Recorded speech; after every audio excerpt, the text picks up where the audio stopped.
Oi, pessoal. Continuando a nossa aula sobre tipos abstratos de dados lineares, aqueles que utilizam arranjos, né, ou vetores, hoje nós falaremos da pilha. As pilhas elas são tipos abstratos de dados no qual o primeiro elemento que entra ele é o último a sair. Então nós temos uma lista denominada lista filo, né, onde a sigla filo vem de first in, last out. O primeiro que entra é o último a sair. Nós também podemos chamar de lista LIFO, né, que seria o contrário, last in, first out. O último que entra é o primeiro a sair. A pilha ela tem basicamente os métodos de inserção, que são os métodos que nós podemos chamar de empilhar ou push. No inglês, normalmente a pilha se chama stack, e ela tem os métodos de inserção chamado, né, de push e o método de remoção chamado de pop. Em português, normalmente nós chamamos esses métodos de empilhar e desempilhar. Então, empilhar equivale ao método push em inglês e o desempilhar ao método pop. Aqui nós temos alguns exemplos de pilha, né? Então, uma pilha de sanduíches, uma pilha de moedas, uma pilha de livros, uma pilha de roupas, aqui uma pilha de roupas para passar, e aqui nós temos uma pilha de pratos, onde você pode perceber o seguinte: a pessoa que normalmente vai colocar um novo prato na pilha, provavelmente ela vai colocar um novo prato no topo dessa pilha.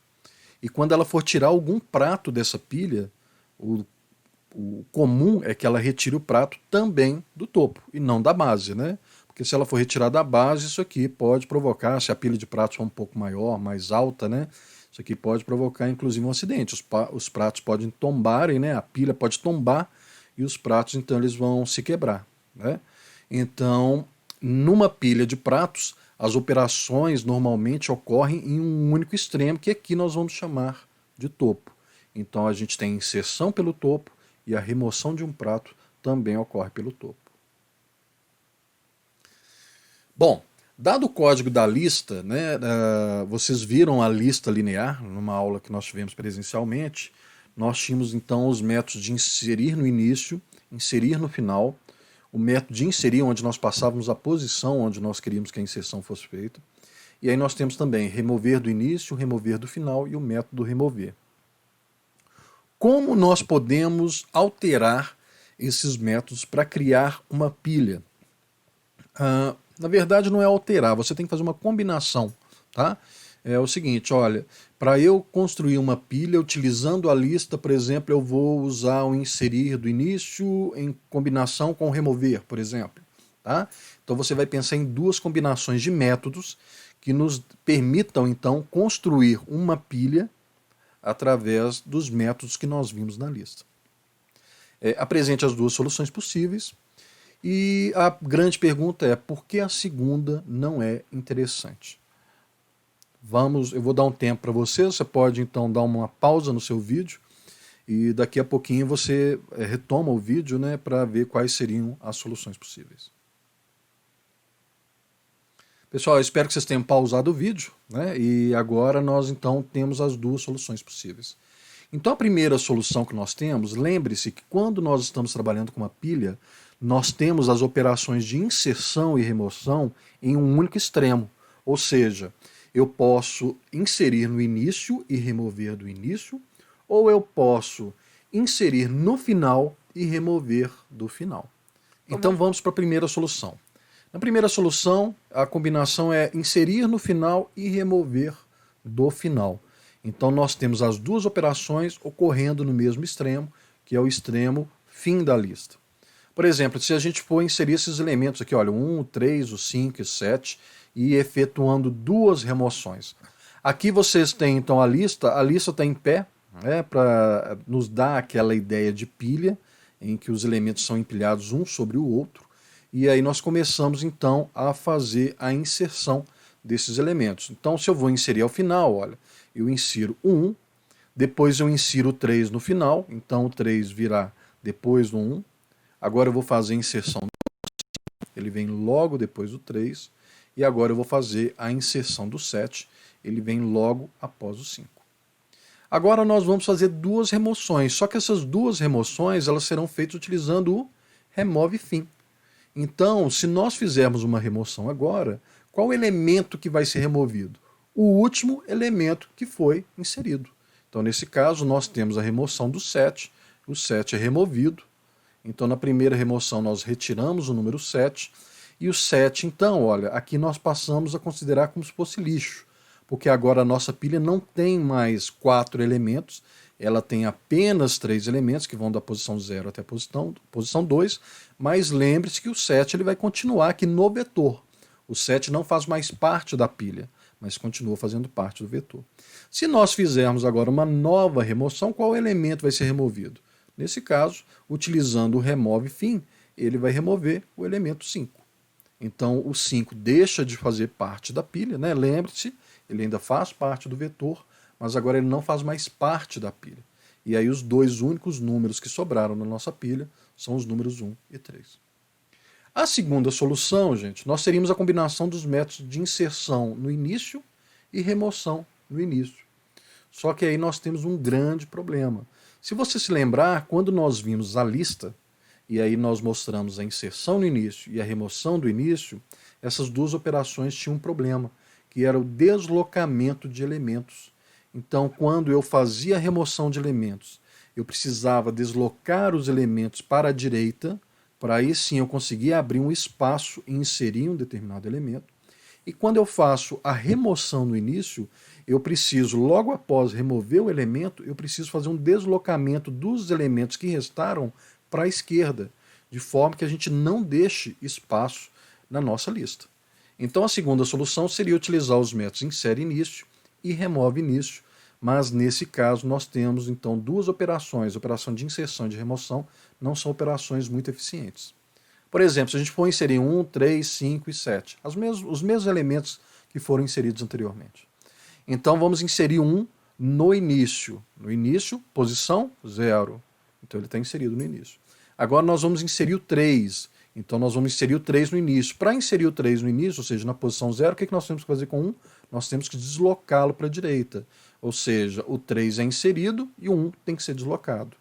Para inserir o número 5 no início, nós temos agora que deslocar dois elementos. Então eu desloco 1, desloco o 3, abrindo espaço para o 5. Agora eu vou inserir o 7, eu preciso novamente fazer deslocamento de elementos. Agora eu tenho 3 elementos para deslocar, 1, o 3 e o 5, e aí eu consigo então inserir o número 7. Agora nós vamos fazer duas remoções. Nós temos que remover o último elemento que foi inserido. Ou seja, nós não podemos utilizar o remove fim, porque se nós utilizarmos o remove fim, ele vai remover o número 1. E o número 1 ele foi o primeiro a ser inserido. Então nós temos que utilizar o remove início para que ele remova o 7, que foi o último elemento a ser inserido. Então se nós chamarmos um remove início, o que ele tem que fazer? Ele tem que remover o 7, retornar o 7, falando que o 7 foi removido, só que ele vai ter que fazer um deslocamento dos 3 elementos restantes para que não fique um espaço aqui na posição 0. Então remover o 7 implica em que nós temos que mover os demais elementos. E aí lembre-se, né, nós fizemos deslocamento, na posição 3 anteriormente nós tínhamos o número 1, esse número 1 ele continua no vetor, mas ele deixou de fazer parte da pilha. Agora nós vamos chamar novamente a remoção, e aí chamamos de novo a remoção do início. Remover do início implica em tirar o número 5, e para remover o número 5, nós precisamos deslocar os demais elementos, ou seja, o número 1 e o número 3. Nós fazemos deslocamentos desses elementos e retornamos então o número 5. Então a segunda remoção ela retorna o 5 e move todos os demais elementos. Em resumo, em cada inserção ou remoção, nós temos o grande problema de utilizar o insere início e remove início, que seria então o deslocamento dos elementos. Ou seja, gente, para que nós possamos criar uma pilha utilizando uma lista linear, o ideal é que nós utilizemos os métodos de inserir no final e remoção do final.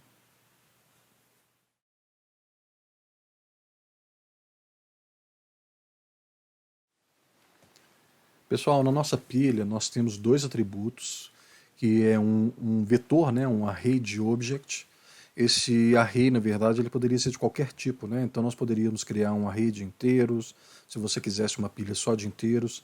Você poderia criar um array de strings, se você quisesse uma pilha que armazenasse apenas strings.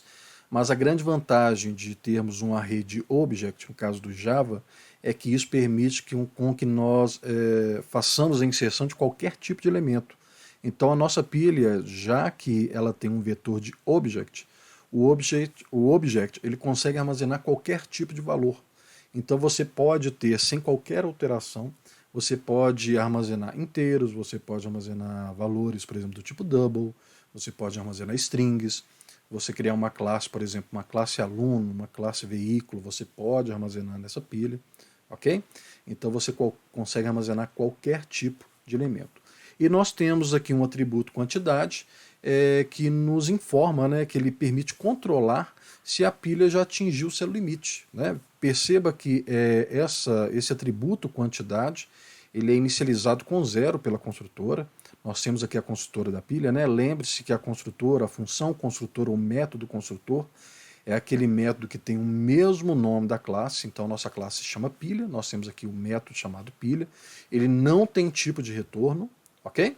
E ele pode ou não ter uma lista de parâmetros, uma lista de argumentos. Né? Nós temos aqui no caso duas construtoras, uma construtora que não recebe nenhum parâmetro, e nesse caso ela chama a construtora que recebe um parâmetro, passando o parâmetro 5. E o que é esse parâmetro? Esse parâmetro, na verdade, é o tamanho da pilha que você quer construir. Então você pode construir a pilha de qualquer tamanho. Por exemplo, você pode construir uma pilha de tamanho 10, uma pilha de tamanho 100, uma pilha de tamanho 5. Ok? Caso você não passe o tamanho da pilha, então ela será criada com um tamanho padrão de 5. Ok? Está definido aqui, se você quiser você pode alterar. Eu quero que o meu tamanho padrão seja 2. Eu quero que o meu tamanho padrão seja 10. Então basta alterar aqui esse parâmetro e aí ele vai criar com o tamanho que você quiser. Então, além de alocar o vetor de object, ele também atribui 0 à nossa variável, nosso atributo quantidade, que é quem gerencia a quantidade de elementos já armazenados em nossa lista.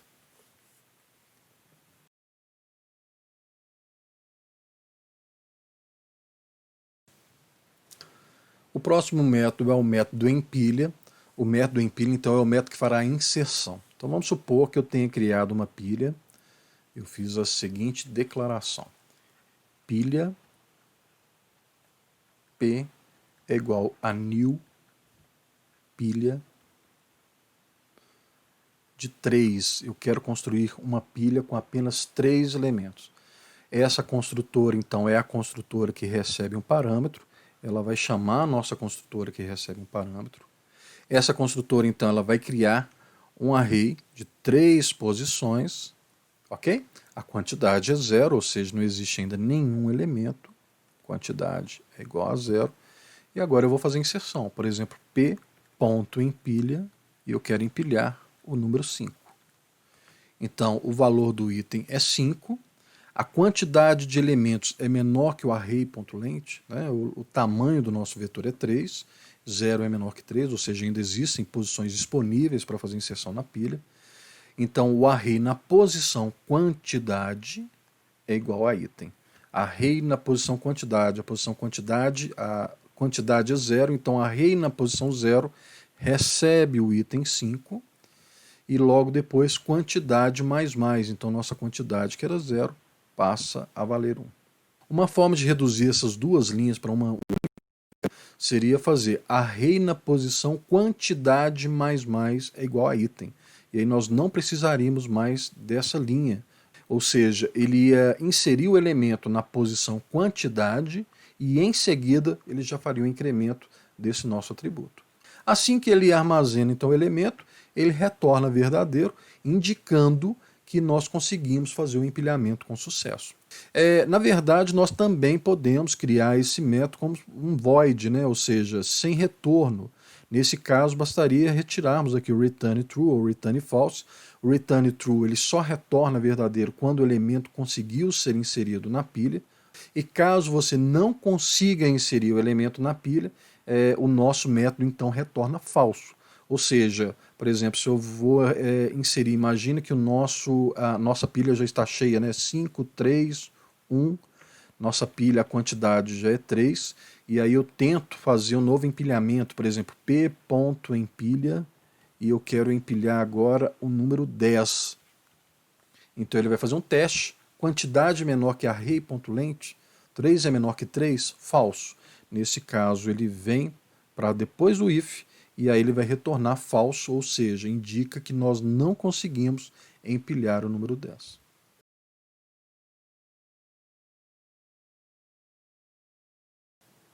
Outro método importante da nossa pilha é o método desempilha. O método desempilha, ele vai retornar o último elemento inserido. Por exemplo, em nossa pilha P, o último elemento inserido foi o elemento 1. Então vamos ver o que acontece. Se a quantidade é maior que 0, no nosso caso aqui a quantidade é igual a 3, isso significa então que a nossa pilha possui elementos, ou seja, nós podemos então desempilhar algum elemento. Ele então retorna array menos quantidade. O que é isso, gente?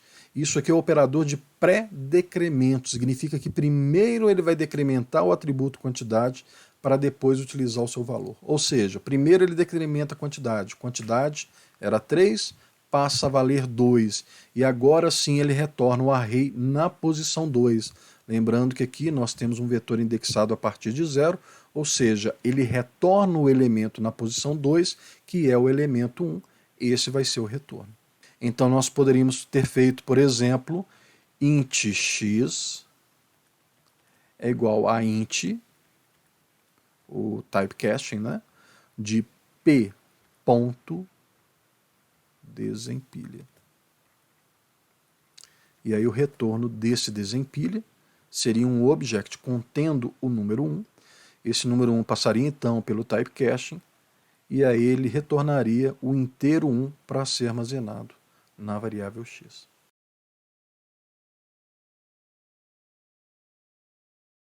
Pessoal, aqui nós temos então todo o código, né? Nós temos aqui a declaração da classe, a classe pilha, com seus dois atributos privados. Privados por quê? Porque são atributos extremamente importantes para a nossa classe, e dessa forma nós não podemos deixar que uma pessoa que vai utilizar a nossa classe tenha acesso direto a esses atributos. Nós temos então dois construtores para a nossa classe. Nós temos um construtor que não recebe parâmetro, e nesse caso ele constrói uma pilha de 5 elementos por padrão. Lembrando que você pode alterar isso para o valor que você quiser. Por exemplo, quero alterar isso para 10, eu quero alterar para 15, então você coloca o tamanho padrão que você quiser, mas também existe uma construtora que permite que quem está utilizando a nossa classe defina o tamanho da nossa pilha.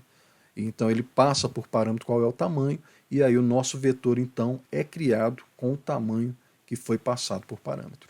O método empilha, nós já vimos, então ele vai empilhando os elementos. Esse método é muito semelhante ao método de inserir no final que nós vimos na classe lista. O método desempilha, ele é então um método que vai remover o elemento do final, ou seja, o último elemento que foi inserido. E para fazer a remoção, ele evidentemente só pode remover se houver elementos. Então o primeiro teste que ele tem que fazer é se a quantidade é maior que 0. Caso a quantidade não seja maior que 0, seja igual a 0, então ele vai retornar nulo, indicando que não haviam elementos a serem mostrados. Nós temos aqui também o nosso método mostrar.